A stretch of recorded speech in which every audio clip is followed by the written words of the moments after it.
moving to game 2, we have Hanwha again on the red side because of course they won the first game and they want to be on red side to counterpick T1 as much as possible in the solo lanes. So all 5 bans were exactly the same for Hanwha since they won the first game. Of course, T1 had to remove this Zeri if they didn't want to pick it themselves, and they also banned Renekton and Xin Zhao again. Again, Xin Zhao is targeted for on-flick. And again, we have the same trade with Jarvan and Lee Sin for both teams. And this time, Hanwha, since they were denied Zeri, they picked Aphelios and Karma, which is something that T1 played in the previous game, so now they denied this as well. I'm surprised with this Tamken's pick for T1 because Thresh was available and they could both pick Jinx and Thresh, but we're talking about Gumayusi and Keria, so they know better than any of us the value of Tamkens, so I'm sure that they practiced this Tamkens support pick with Jinx. I haven't seen this in solo queue. I tried to find some matchups, and because this game was very much, it was pretty much bot difference for T1, I didn't expect that Jinx Tamkens would be so strong in the laning phase, because they actually took all 5 tower plates during the laning phase. So yeah, again, we're talking about Gumayusi Keria. They know better than the rest of us, so since they picked it, even though Thresh was available and they wanted to go with Tamken's option, I trust them. So I'm gonna put it into the good type of the draft. And then Hanwha, instead of Victor, now they went with Syndra, and I like this comp from T1 better than picking Ryze or TF in the mid lane, because if this pick was Ryze or TF, I would say the same thing like always, because whenever they pick those two, like whenever they go with this type of draft, like the Jace TF or Jace Ryze, the 1-3-1 type of draft, they always lose most of the times. So yeah, I prefer Zoe. They have a lot of poke with these two champions, but Zoe is not a champion that needs to always move into the side lanes like the Ryze.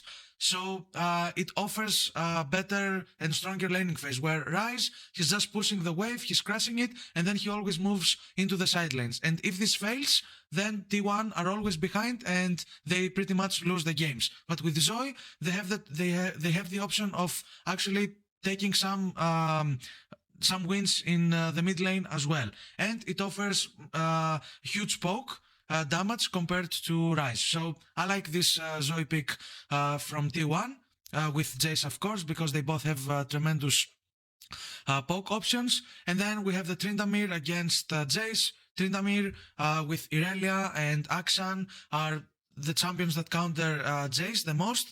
But usually what happens is, Tryndamere counters a lot of this meta's top lane champions, but professional players are not usually go with this option too often. For example, Irelia and Tryndamere counter a lot of top lane picks, but professionals don't want to go with these two champions. So I'm happy that Dudu picked Tryndamere. He's the strongest counter to Jace. So yeah, both teams, I like both teams' drafts. So this would be, like, on paper, this seemed like a good game. The only problem with, if I could say a problem with T1's draft, is that there's not a lot of backline access to kill Aphelios, but with Owner playing Lee Sin, we know, based on the previous game, he can find a lot of picks on Aphelios and kick him back into his team. And even if they have problems reaching Aphelios in the backline, they have these two champions and they can poke him hard. So yeah, I would say that this draft, because Tamkens was a question mark for me, I couldn't give an advantage to either teams based on draft. So I would say that more or less both teams got a nice draft, and on paper this game looks competitive. Okay, so in this game, Owner decided to change his jungle pathing because he, like I said, most of the times when he's playing on blue side, he starts top and he's pathing bot. But he thought that Hanwha would predict this as well, just like they did on game 1. So this game he started red, into his blue, but on Flick, again, he was on point, and he also started across owner. So on Flick also started bot side and started moving top because he guessed, no, he didn't guess, but basically he realized that owner might change his strategy and he would go for this Tryndamere dive.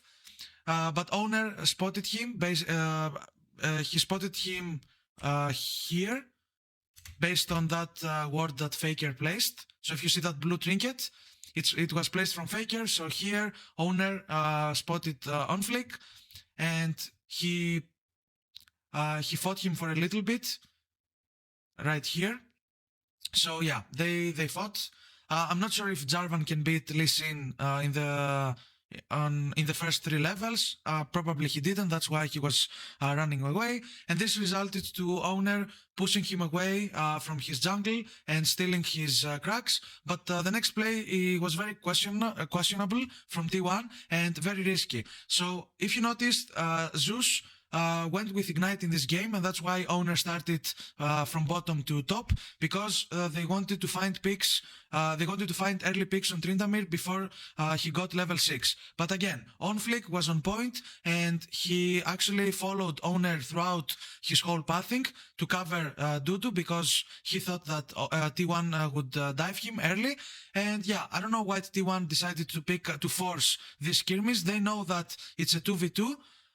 And they also were fighting them with a minion wave hitting them, so it turned out really bad for them. And Dudu, like, he was countering Jace already. Now the lane is getting worse for Zeus, since they failed with this dive. But it was not a clean dive. Like, it was, they knew OnFlick was there, and they kept fighting them under turret. Also, they're gonna show the replay in a few minutes. So now OnFlick knows that Zeus won't have his flash up for the next 5 minutes, and he can dive him again. So as you can see, he's gonna start clearing his bot side jungle again. It's the second camps rotation.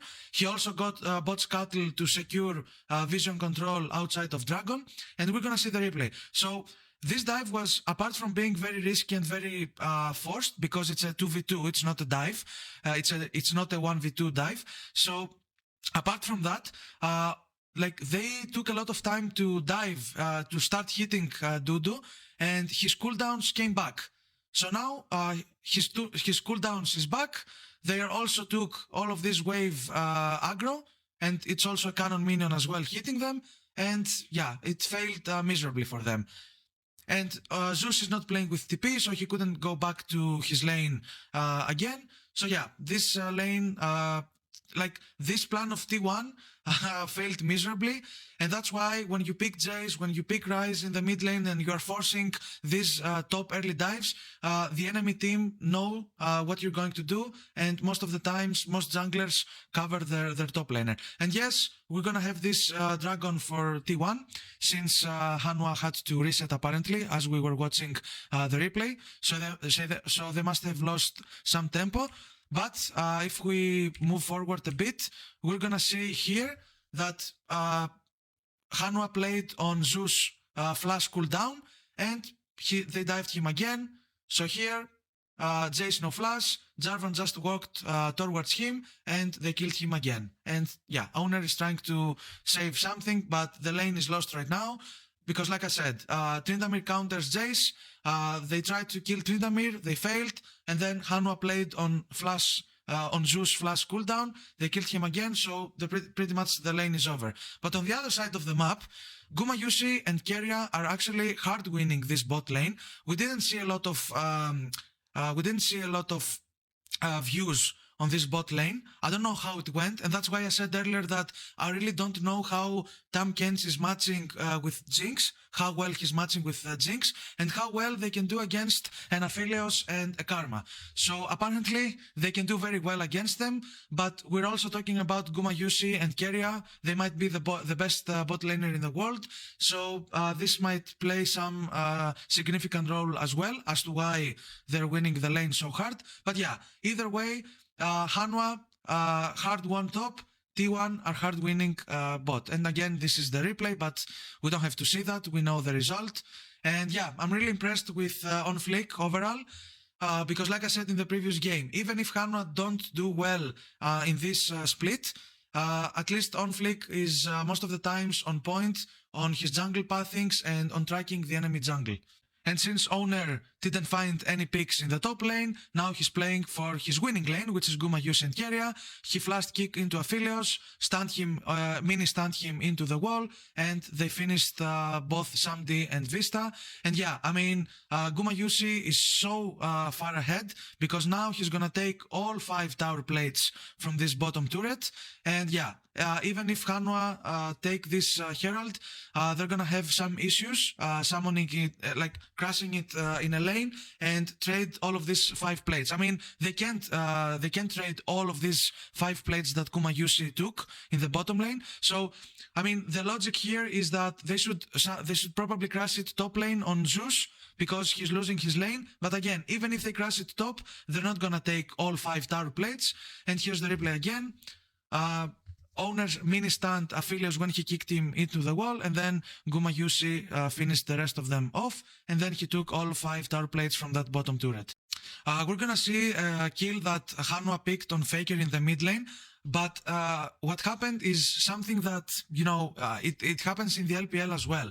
The reason the LPL teams usually force a lot of teamfights is because they know that even if they die, even if they take all of these risks on team fighting, if they die, they're gonna have tempo advantage. Because when a player fights, the player who killed them has to crash the wave and then recall and then go back into the map. So now that they killed Faker, since it's just his first death, his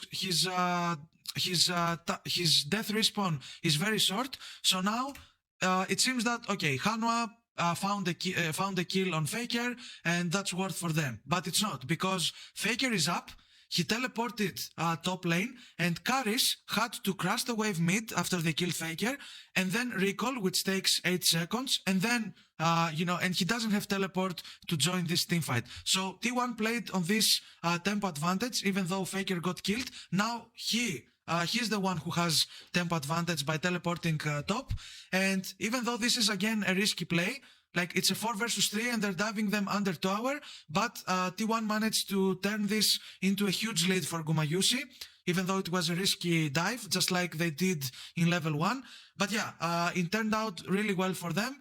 They also killed Aphelios, and Gumayusi took all 5 plates from that top tier 1 turret as well. So basically, Gumayusi took all 10 plates from tier 1 top and tier 1 bot turret from Hanwha. And right now, he has a tremendous lead, and you can see it in the gold difference as well, even though the kills are close. But like I'm always saying, the kills don't matter. You should always pay attention to the gold. So again, this seems like a nice pick on Faker, right? But after this, Karis wanted to, I mean, he only has 1 minion to kill, but he pushed 1 more wave, and then he needed 8 seconds to recall, and because he didn't have teleport to join that top fight here, Faker took advantage of that small tempo lead, and yeah, this is before Faker teleported. Hanwha tried to kill Gumayusi, but he has Tamkens protecting him, and now Faker joined them, and they managed to turn this into a massive lead. So 10 plates for Gumayusi, and they also took 1 dragon, and yeah, I mean, they have 2 towers advantage and almost 4k gold lead against Hanwha, which is huge. And this Jinx is very fed. And from all of this Gumayusi advantage, the fact that he took bottom lane first and then top, now T1 can crash this second Herald into tier 2, which gives 600 gold. And they're gonna try to find some picks as well. They didn't take the tower, but Gumayusi and Keria are pushing mid, so now T1 are pushing 2 lanes at the same time, and that's when picks like Jace and Rise and Zoe come into play, because when you put the enemy team defending 2 lanes at the same time, or even 3, it makes it much more difficult. And look at this amazing kick from Owner. Q's into Karma, flash his ward. What happened here? Okay, so this play was cut. Hopefully we can get a replay. But basically, he kicked somebody. He tried to kick somebody, but he flashed and he kicked Karis instead. Yeah. I mean, the production cut this play. But yeah, you can see, like, from all of this lead that Gumayusi gained in the early game and the fact that they got... This is why I'm saying that getting the side lane turrets first, it's always more worth comparing to force the mid lane turret. Because the mid lane turret is easy to defend and it's also easy to group and take it. But if you manage to take both side lane turrets in the early game, then you can snowball the map much better, like T1 did in this game. So they have, you can see, they have 5 towers and Hanwha only have 1. And after that, Hanwha never had the chance on finding any picks, on turning the game around. T1 were snowballing the map really hard. They had item spike advantages, and it was a bot difference game. I mean, Gumayusi got 10 plates. He was super fed in this game, and at this time, this is why picks like Jinx and Aphelios are considered hyper carries, because when they get fed, they can carry, as long as their team protects them, they can carry teamfights by default. It doesn't matter how much the enemy team scales. If you have a fed hyper carry champion like Aphelios or Jinx or Zeri, they can just by default win all of the teamfights in the late game. And like, you can't, like, if the team protects them, there's no way for you to turn the game around. So even though the kills were close, this was a stomp from T1 and a bot difference game. So T1 managed to equal the series to 1-1. So thanks for watching. We're moving to game 3. So GG.